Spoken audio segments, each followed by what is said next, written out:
Thank you so much for talking with me today, Hélène. Can you share a brief overview of what you do in the film music industry? I write music for film and television. I write songs and I write lyrics. What is that process like to you? They're both kind of different. I feel like they have different sort of batteries as such. And obviously, writing for film and television, you're often writing to picture. Not always. Sometimes you're doing music that then gets put to picture, but often you're writing to picture. And obviously, songwriting, you tend to be writing lyrics and the song, the music at the same time. Or sometimes I was invited to write lyrics for a musical recently with Mario Lopez, a musical that he was in. So I was invited to write lyrics for this musical. So that was a kind of a different discipline. So you're listening to the song and the music, and you're trying to get the lyrics to scan with the tune. But normally, and that's the first time I've been invited to just write lyrics. I've been invited to write songs before, but not just the lyrics. So that was an interesting discipline. So you write lyrics and you also write the musical notes, for Yeah. example, for instruments, Yeah, right? normally I write music, the actual music or orchestral music that doesn't have songs, it doesn't have lyrics. That's the majority of the music I write for film and television doesn't have lyrics. It's just underscore and background music, or it's featured music that is not a song. It can be orchestral or whatever. But the songwriting, usually I write both the lyric and the tune and the backing and the production of the song. So this was the first time I'd been asked to write lyrics to someone else's song and someone else's production. Thank you. And those pieces would be considered your original work, right? Yeah, yeah. So if I'm writing just the lyric, I'm a co-writer on the song. The person who writes the music would get half, and the lyricist gets half of a co-write credit. Sometimes I write additional music for other composers, like when I worked on Happy Feet 2 and Ice Age 4 with John Powell, that was writing for his movie. So I got an additional music credit, cue sheet credit for those. And when I worked with Danny Elfman as well, so writing additional music for his film Frankenweenie. Thank you. If you write both the lyrics and the composition, then you get both sides of it. But if Yeah, you're just writing the lyrics and someone else is writing the musical part, then you will have to split between both of you, or yeah, how many people involved in the process. yeah, yeah. That's usually how it goes. The lyrics are 50% and the music is 50%. But that isn't always, it depends who you're working with and how you negotiate, but that's the usual. Thank you. So, talking about film music, when you're working on a film project, what point in the production are you involved? Usually right at the very end, but that doesn't mean it's always that way. Sometimes, like with animation, often you get to work with the very early stages of the animatic because it takes such a long time for them to finish the animation. So they can't get you in right at the end. And often, it's not going to change that much. Just the way they animate it and light it, the timing isn't going to change that much. So there's no reason necessarily to delay in getting the music composed for those scenes. But normally you would have a film and it would pretty much be finished. Although often directors like to carry on editing after the locked picture, in inverted commas, and then it kind of gets unlocked until the very last minute because they're trying to obviously improve the product for as long as they have time to do, which obviously causes problems for the composers because we're trying to write to picture. And if they're cutting out frames or adding frames here and there, it plays havoc with the tempo of our piece. So that's often a challenge to try and overcome. But, back in the old days, a lock picture really was a lock picture because a lot of the stuff before it was done digitally, you didn't have the opportunity to amend it. Whereas nowadays, people have Final Cut, software on their computers and they can edit, till the cows come home type of thing. And they literally do keep editing right up until the last minute. Thank you so much for sharing that. Do you feel like you're given enough time to work on your piece? Well, there's the old adage that you've got three elements. If something is either good or it's cheap or it's fast, but you can't have all three. You can have two of the three, but if you're going to do it, if you want it to be good, it has to be either have lots of time or lots of money. If you are lacking in one of those elements, either time, money, or it being good, you're going to miss out on one of those if you don't have all three. The longer you have, the better it's going to sound.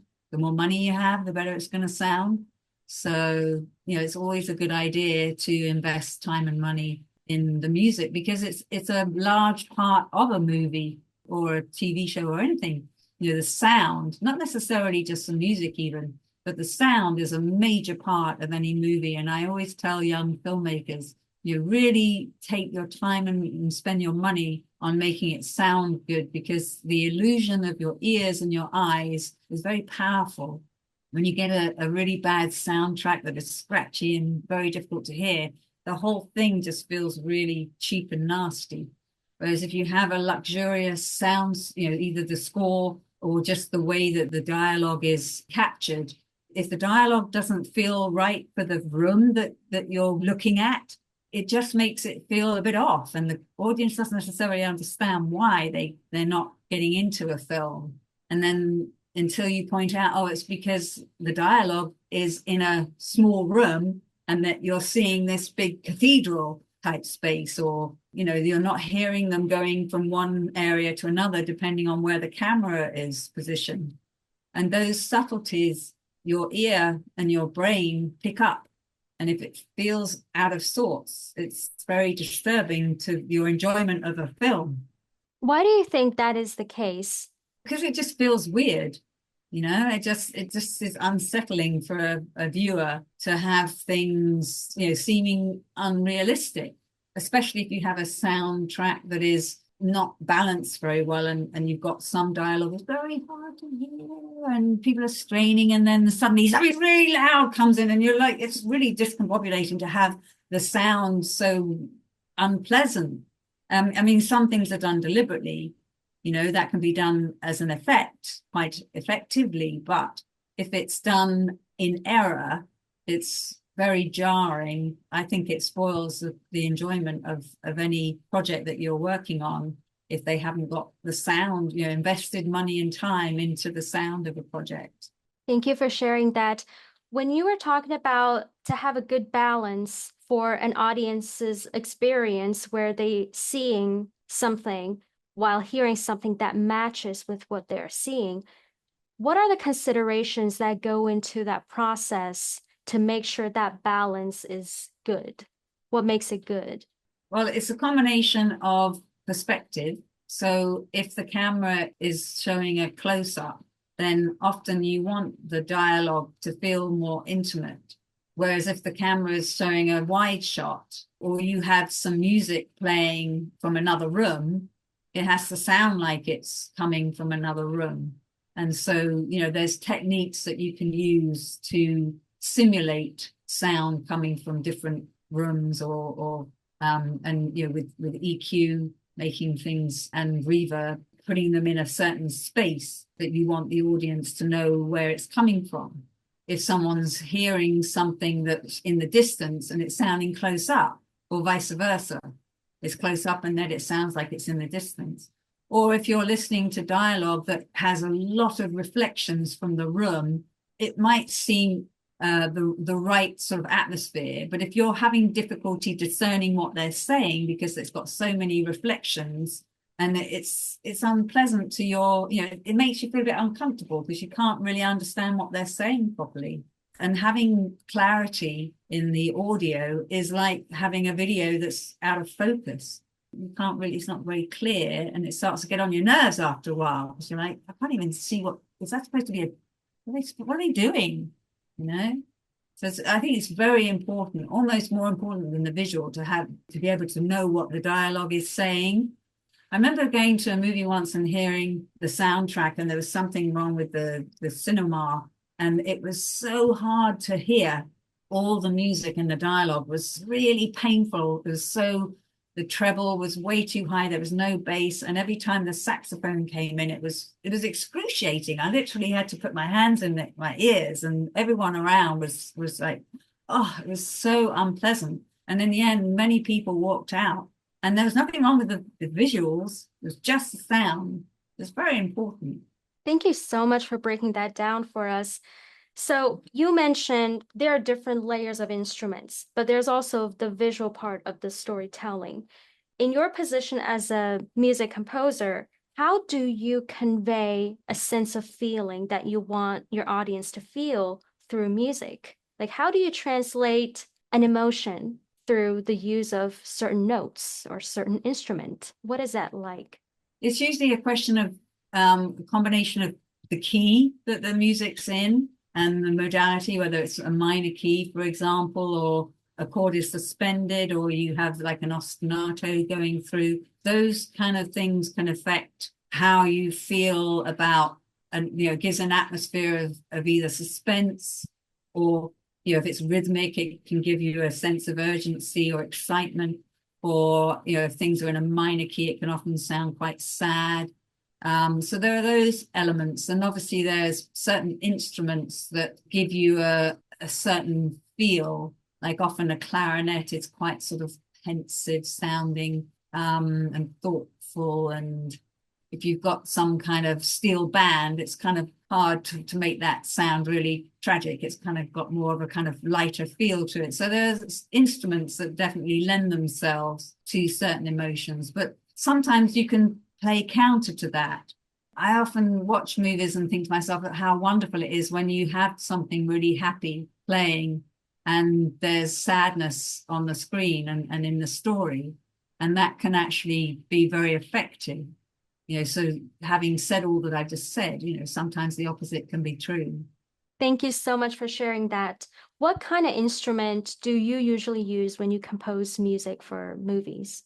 Well, I mean, it's usually guitar, piano, the instruments that I play.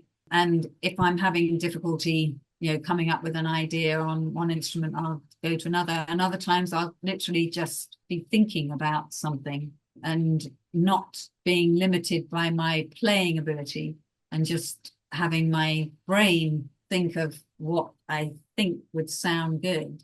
And then that's quite a nice way to work too.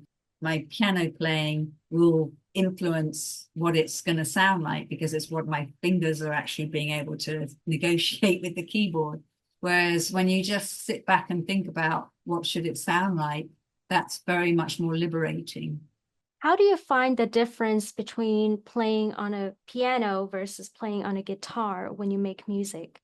I personally, because I'm not that proficient on either, I can sort of get by. But I definitely do think differently on the different instruments. There's a different approach that I take with either one, even if it's just the rhythmical aspect of a guitar that influences a piece that I wouldn't necessarily play that rhythm on the piano, and vice versa. I have some piano things that I then try to play on the guitar, and it's much harder on the guitar than it was on the piano, and vice versa. So that's why I think it's quite interesting to go to different instruments if you're just trying to get a vibe for something. But I think ultimately the really wonderful thing that I do sometimes, and it could be quite helpful for some people, is to put the keyboard on without any sounds at all, and just have it recording the MIDI, but without you actually being aware of the sound that it's creating. And just imagine some sounds and just play some things and that you're imagining in your head. And so it doesn't matter what notes you're playing and how many mistakes you're making, because you're just getting the sense of the feel of an emotion that you're getting. And then when you play it back, it can sound awful, but you've got a general kind of tempo and a general feel for something, even though the notes are all completely wrong, don't make a lot of sense. It will remind you what you meant to do, and then you can kind of adapt it and get it to how you were thinking. And that can sometimes help. But I mean, sometimes that doesn't work. Whenever you come to a mental block, don't bang your head against a brick wall. Just pick up another instrument or try something different. And it might not work, but just keep trying different things until something comes to you, you know, because the writer's block is what people fear the most. But I think the quickest way around it is not to bang your head against the brick wall. Try something different. Thank you so much for sharing that. Now, when you're playing instrument or trying to make sound using an instrument for a film project, you're not free. You're not creating an art piece that is just coming out of your head. You have a mission. You're given a moving image. You're Yeah. given an agenda to tell a story. So what are some creative considerations that you need to constantly keep track of when you make music? Well, budget is the main thing because you write differently depending on what the budget is. Because if you know you have no budget for real people, then you're left with writing in the box, as we say, and then you have to get the samples to sound good. And there are certain ways of writing for samples that are going to sound better than others. Whereas if you had real people with, blood in the veins, playing real instruments, there's huge amounts of freedom in that, which is very liberating. So budget is always the first constraint. And if you have limitless budget, then the next thing is what are the parameters with which, what is your palette going to consist of? If you have any limitations on, maybe your orchestra, if you're using an orchestra, what are the instruments that are going to be in your orchestra? Sometimes you can add things here and there for certain cues that aren't going to be in the rest of the film, and that's fine too. And that's liberating because you have no constraints. And in some ways, it can be inhibiting because you go, oh my God, I can think of anything, and now I can't think of anything. And having a little box that you're in that you're restricted to can have its own liberation in that it stops you overthinking things because I can't do it with this, that, and the other. I've only got to stay with these 5 instruments. And so then you get creative in a different way. I think it's a question of playing to the strengths of each situation and trying to make the best of every bad job, so to speak. Every limitation that you have, make it into an advantage. Thank you. Can you share a more specific example of how you leverage your creativity to make a project work, even though you have that budget constraint? Well, I guess one of them, the things I really enjoyed was when I worked on Skin and I didn't have the budget to go around the world to work with the people I wanted to use on the project. So it was a question of working via the internet, and sending them pieces of music and having them record them in their own studio. Like I worked with the wonderful Miriam Stockley, and she sang the songs and sent me the recording back. And much as I would have loved to have been there during the recording, I mean, it was still a wonderful thing to experience, just having her voice coming out of the speakers to me, the following day. It was a real thrill. And, working with a Black orchestra in South Africa, all these wonderful young musicians who played for me in a studio in South Africa. I couldn't go there, but I was, getting the recording, through the internet. Those experiences were not ideal, but we had to do what we had to do to make it happen. Can you share a little bit more about how you perceive the business side of the creative industry, specifically in film music? Well, it's definitely a good idea to have an agent. I heard the other day an actor saying that he pretended to be his agent sometime before he got one, because it's always very embarrassing talking about money, with someone that you're trying to be creative with. So it can help to have an agent to be that sort of separation. I think composers generally are notorious, and artistic people are kind of notorious for being terrible at advocating for themselves, which is the struggling artist sort of perception. Agents do carry a lot of weight in this industry because of it. It's necessary. Do you have an agent? Yeah, I do. I have a few actually around the world. What does it feel like to you as a composer to work with agents? I mean, they're very helpful. They can, even if they're not getting you the work, because that's often up to the composer to try and get yourself the work with your own contacts. But they can get you work, and anything they can get you is obviously incredibly helpful. What's your work relationship like with your agents and why all over the world? Well, because they're different territories, so agents have different contacts in different places. So that's why it's good to have more than one. If you've got some agents in Europe who can help you as opposed to America. The important thing with an agent is to, have trust. That's the important thing on both sides. That the agent can trust you to do a good job and to get the job done on time, and within budget, and that your agent can negotiate you something decent so that you can afford to do the job on time and in budget. Thank you so much for sharing that. Earlier, you mentioned some composers have trouble advocating for themselves. What does that mean? They're not very good at, because we love what we do. It's hard to play hardball, with a company who's trying to get you to do something very cheap, because ultimately, we love doing what we do. So it's not like you're talking to someone who's doing a job they don't want to do. So they're like, well, I'm not going to do it for that. We love writing music. So there's less leverage in some respects. One feels like there is. So the agent is good because, the agent will help the composer.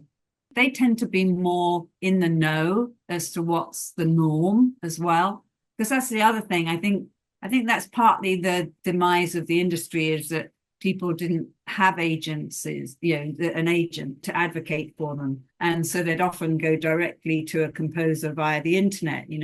And I think the issue is they didn't have someone to help them.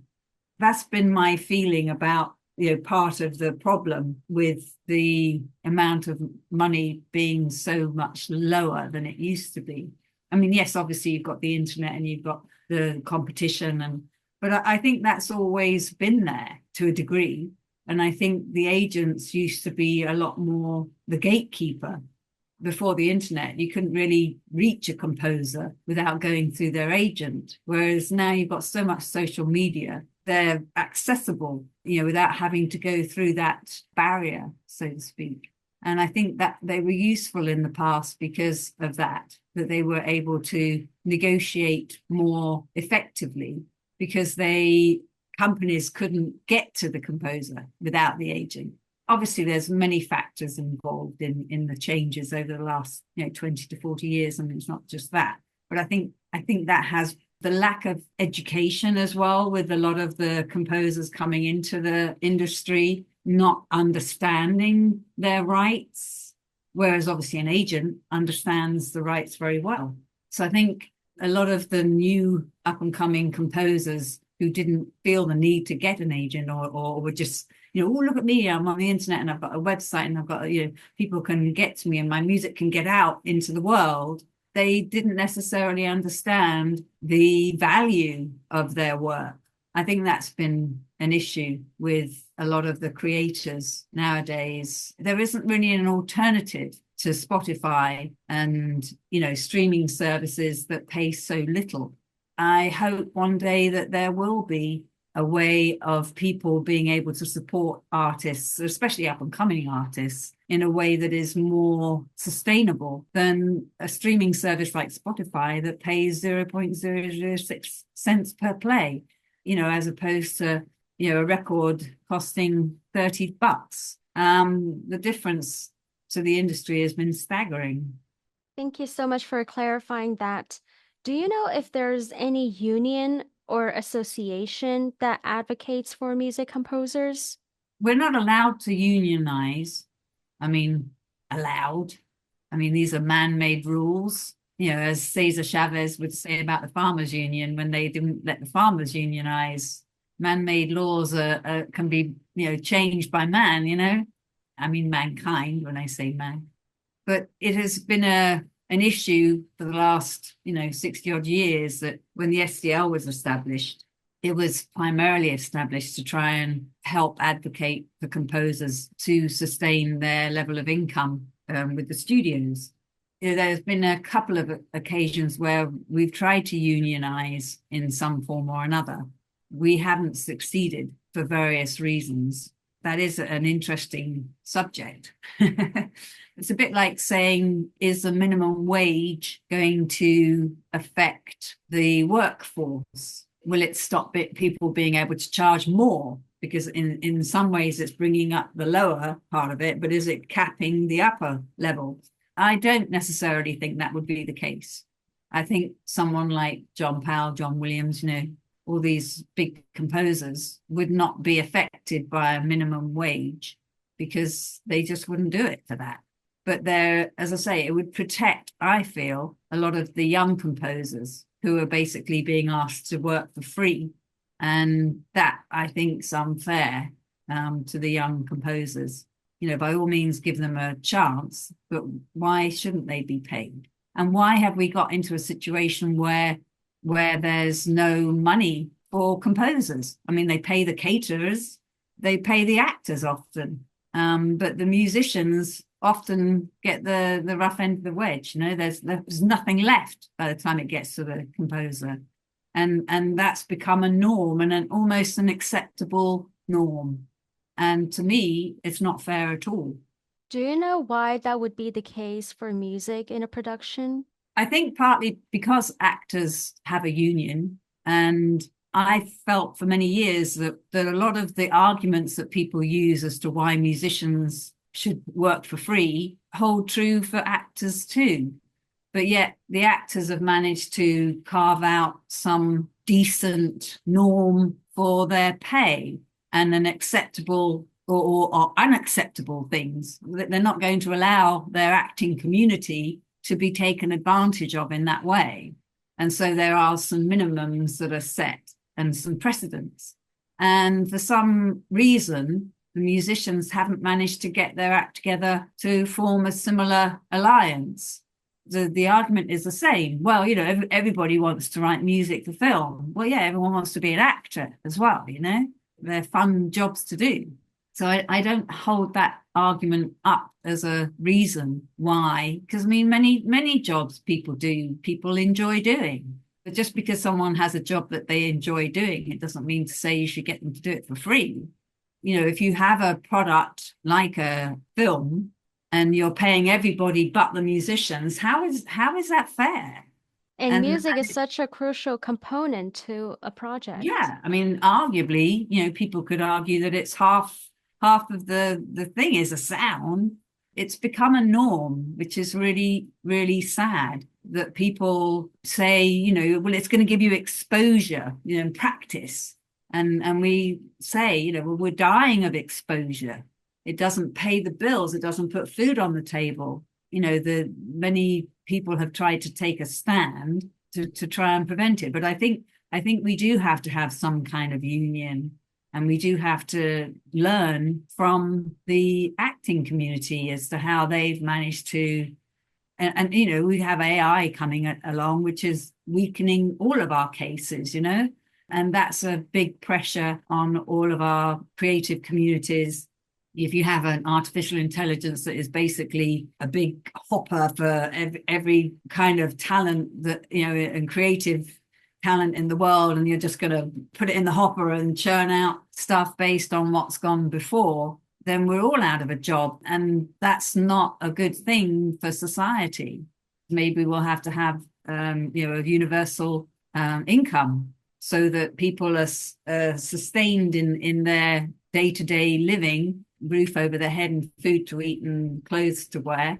And then they can spend their time doing creative things, hopefully better than artificial intelligence, maybe in conjunction with artificial intelligence. Artificial intelligence can, if it's used in a way as it's been done, been used in the past, where you're using computers to help you create things, hopefully one creates better things rather than just quicker things and more things that are not that good. The idea is that you can use tools to increase the quality, not just the quantity. So, in addition to having agents with the ability to advocate for your creative work, what are some other considerations that you have when you jump into a film project? Ideally, you want to get yourself a team around you and other creative people, musicians that you want to use on a project. That's kind of another thing that's really changed in it, you know, over the last sort of 20, 40 years, is whereas people used to have engineers and, you know, producers and all kinds of people as part of the process, you know, more and more people have ended up having to try and do as much of it as possible because the budgets are so low that suddenly they're the editor, they're the engineer, they're the singer, they're the, you know, the guitar, they're the everything. And that's a kind of a sad situation as well. It's become a very lonely life in comparison to how things were in the past when you had this collaboration of people. So unless you're really on the top end, you know, where you are working with, you know, assistant composers and, you know, you have a vast array of musicians that you can work with, many people end up, you know, working alone and trying to simulate instruments that through sampling and, you know, samples and libraries of samples. I mean, that's the joy of writing music, is to have it performed by real people with blood in their veins, you know, and real instruments, you know, that's resonating and moving air in a room, and symbiotically everybody's feeding off each other, and the sum of the parts is, you know, exponentially greater than each individual. And that's the magic of music, is to be in a room with an orchestra or with a group of musicians playing music. It's just magical. What kind of magic is that to you? There's two kinds of magic, actually. There's the performance magic where it all comes to life. And then there's the writing magic where you're writing a piece of music and it's a bit like you're making a cake, you know, you're putting all the ingredients in, and then suddenly it becomes something amazing that is more than the sum of its parts, you know. Thank you so much for sharing that. What do you think is the most intense part of your work? The deadlines, really. And how do you cope with that? You try and if you're really up against it, you've got to get as much help as you possibly can, you know, and that's in every way possible. You know, if you've got kids, you need nannies. If you've got, you need to get cleaners, and you need to get your life, you know, you need help in every aspect of your life, not just the music help, but as much help as you possibly can so that you can, you know, stay healthy. Because I have made the mistake in the past when I was younger of not having the money to get help and trying to do everything and being up till 3 in the morning and then having to get up at 6 with the kids. And, you know, it was really tough. Do you feel like when you create a piece of work, is that part of your life? Or do you feel like your creative work is separate from your personal life? They often feel a bit like your children, you know, you're sending them off into the world. At the same time, I can listen back to music that I've written and not really remember how I did it.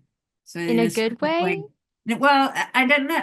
In a strange way, you can feel quite detached, and in another way, you can feel very nostalgic because it brings back lots of memories. And certainly, my children often say when they hear some music from years ago, "Oh my God, I remember that! You're going to sleep when that was playing," you know.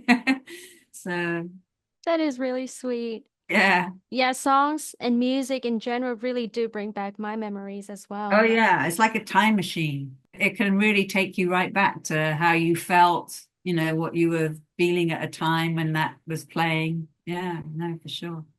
Now, what do you think is the most rewarding part of your work? It's definitely when it comes to fruition. There's stages like when you write a piece of music and you're like, oh, that's starting to sound good. And it's sounding good without the real instruments being on it. And then when you get the real instruments on it, it's like, whoa, it's like goes to another level. If you're lucky enough to have it performed, you know, either in a theater or, you know, in a cinema, you know, if it's on a film or if it's a concert, there's all those different stages of enjoyment, you know, the rewarding nature of film or concert music. This is all of those along the way. All those steps along the way are very rewarding. I have often have a day where I can't think why I'm feeling upset or kind of, you know, a bit out of sorts. And then it's like, it's because I'm not happy with this piece of music I'm writing right now. You know, it hasn't haven't reached the point where the magic's happened. It can make you quite frustrated. But then once you get beyond that and you get to the point where you're feeling like the magic's happened, then it's very rewarding. When you go through these stages, you're not alone, especially when you're in a film project. You're working with many others. Like you Mm. said, you have the mixers and engineers and so many more. Can you tell me a little bit more about what that experience is like for you to work with other people? Obviously, the main relationship you have is with the director. That's very rewarding if you've managed to hit the nail on the head and you've done something that either surprises them or is exactly what they want, or but at the same time, it can be a relationship that can be frustrating if you're not doing what they want. You know, you're obviously trying to. It's your desire to please. And if you haven't managed to understand what it is that they're after, because a lot of the job is not just writing music, but it's the psychology of understanding someone else and what's in their head. As a major part of the job is communication. You know, because one person's idea of happy, you know, if that's the only note they give you, you know, happy can be all kinds of different things. So, you know, trying to pin them down to be more descriptive and to get them to articulate what it is that they're getting at. And, you know, sometimes they can listen to a cue and they can say, oh, you know, it's very insistent or something. Oh, it's too insistent. And then, you know, by the time you've unraveled and unpacked what it is about it that they don't like, sometimes it can be as simple as there was a hi-hat that was just too loud. And that when you bring the level of that hi-hat down, suddenly it's perfect. I'm always amazed that it can be something so simple that to their ear feels completely wrong. And they can't articulate the fact that that's all that's wrong with it. But to them, it feels like everything's wrong. And you're thinking, oh my gosh, what am I going to do? The whole track needs rewriting. And then you just bring something down in the mix and it's perfect. So, you know, that can be a weird dynamic where you're, you know, talking to people who aren't as musical. And so you're trying to understand what they're hearing, because, you know, not everybody hears music in the same way. You know, you can be very, very musical and be able to hear every instrument and what it's doing. And that's your experience of the music, is the complexity, and you're understanding it. It's almost like if you were to look at it visually, you can see everything in clear focus. And then you've got other people who don't listen to music like that in any way, shape, or form.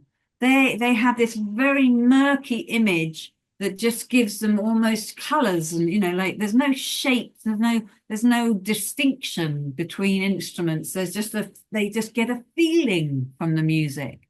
You know, when you're dealing with those different types of personalities, and you know, you really have to be quite astute at being able to understand those different people so that you can, you know, home in on getting the right piece of music for what they're looking for.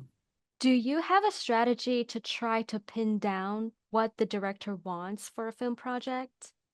The more time you can chat with them, play them, you know, bits of music, you know, talk about the types of music and what it's doing to a picture, and what they like about it and what they don't like about it. And the more you can communicate, the better. Thank you. Has that ever happened before where you feel like you should have done something different from what you were told to?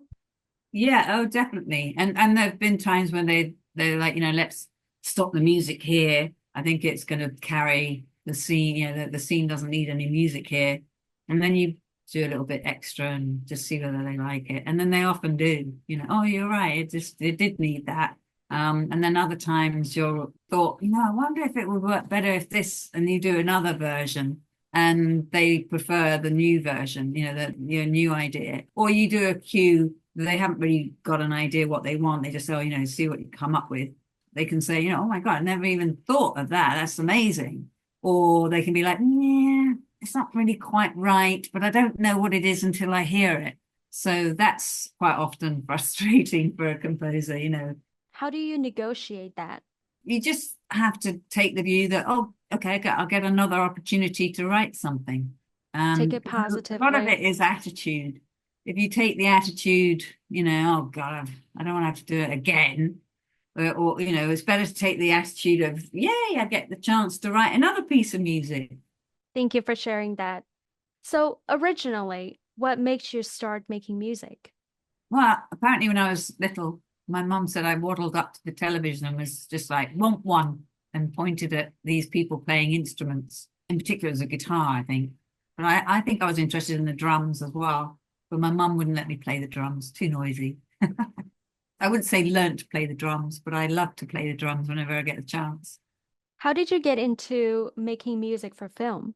Well, I was in a band for many years and then realized, I said to my mom, I want to play music, but not in the music business. And that's when I sort of was looking for other things to do. And that's when a friend of mine said, have you thought about writing film music?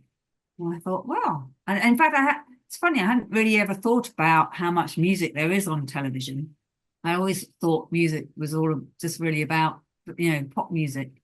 So yeah, it was a great revelation to me. I was like, oh my God, this is brilliant. And you get the choice of doing so many different types of music. Whereas the other thing I wasn't keen on was doing the same, being in a band and playing the same kind of music. Whereas film music, you can, 1 minute you're doing an orchestral score, next minute you're doing a jazz thing, and the next minute you're doing an operatic thing. And the variety is wonderful. When you're making music for a film project, which has its own storytelling, do you think there's still a part of yourself that comes through your music? Well, I think everybody hopes and wants to have their own voice in everything that they do. It's wonderful if you can do that, but it's a kind of a rare talent, and it's a rare opportunity to have the opportunity to write. I was going to say, if you're lucky enough to be a composer who has a particular style, and then that can often be something that you get pigeonholed in a certain way, and then you only get invited to write music for those kind of films. I've heard people complain about that, oh, I keep getting this movie to write, and then I'm writing the same piece of music over and over again. It's a nice problem to have. But I think generally speaking, if a composer can have a style that can translate over different genres, well, that's incredible. And that's what we kind of all strive for. Thank you for sharing that. So, how many years have you been in the film music industry? Oh, long time. 94. Since Since 94. 1994, yeah. And since when did you start playing music? When I was 3. That is so lovely. So, throughout your years in the industry, what is something you find interesting that's happening in the industry right now? I think one of the main things that I'm really happy about is that a lot of people are able to make music. The price of equipment is so much cheaper now, which I think is wonderful. But at the same time, you've got this sort of hockey stick of the income that people can generate. So I think a lot of people in the old days, there was a lot bigger of a middle class, there was a more of a slope from the rich people who are very successful down to the people who weren't earning very much money. But the middle class has completely disappeared from the industry. There's a lot of people not earning very much money at all, and only a few global, stars who are famous throughout the world. A long time ago, that people were famous in different territories. There were a lot less global famous people, and a lot more territorial. People, someone in France could be famous, but you'd never have heard of them in Italy, or vice versa. I think that local scene has somewhat disappeared, which is sad. And I'm hoping to find ways to bring that back, because I think it's, nowadays as well with the venues, you have these massive venues, and the smaller venues are disappearing as well. So, you've got the choice of going to see an artist who's a mega star for like $500 or $250 or nothing much else. There's not many 50 quid or $25 to go and see a band, a local band. And a local band could be great. 40 years ago, a local band was of the standard of a lot of the global artists are now. But as I say, there's not really much of a way for them to get a following, even though you've got all these outlets like YouTube and, all these different ways that you can access these artists. They don't really have a way of sustaining their income so that they can improve on their art form. Thank you for sharing that. You mentioned that you encourage people to develop their style. How would you describe your style when it comes to composing music? I guess I'm very influenced by, for example, 60s music. I find very enjoyable. I like a lot of classical composers like Debussy and Vaughan Williams and Ravel and Shostakovich and Bartok. Those are my classical influences. I like a lot of jazz chords and pop music. I'm influenced by so many things, and I guess I'm a bit of a hodgepodge of all of the things I love. Thank you for sharing that. And how do you see what you like translates for a project that you work on? Basically, you have to try and serve the picture. So I guess, my sensibilities, might not be appropriate for some kinds of movies because I'm not into doing certain types of music. It's not necessarily my forte, but I guess I'm always trying to branch out into, I've never done any, say, African music before I did the film soundtrack for Skins. And, you don't know until you try. So I'm always interested in, pushing the boundaries of things I've done before. What do you think is the most important characteristic to be successful in the music composition industry? I mean, ultimately, having a unique style is hard to ignore. And I think everyone strives to achieve that. And it's the hardest thing to do. And often simplicity is difficult to achieve. That sometimes the most beautiful things can be the most simple. And the difference between simple and boring is polar opposites. And yet that's kind of one of the hardest things to do, is to be interesting and yet simple. Can you share a specific example of how you differentiate simple from boring in the way you make music? The thing about music is it's so subjective, one person's simple is another person's boring. I think there are some pieces of music that are universally attractive and yet have a simplicity to them. Like Air on a G string, for example, is fairly simple, but undeniably beautiful. One of the things I think is quite complicated in music can still be appealing to someone who knows nothing about music. And yet the complexity doesn't inhibit anyone from appreciating the beauty of something, even though they wouldn't know how to describe it. It can just still be appealing. A lot of John Barry's music, especially a lot of the Bond music, but had a lot of complexity to it, but it's universally appreciated. And someone with very little musical knowledge can instantly, sing the Bond theme without having to know the complexities involved in the harmonic structure of it.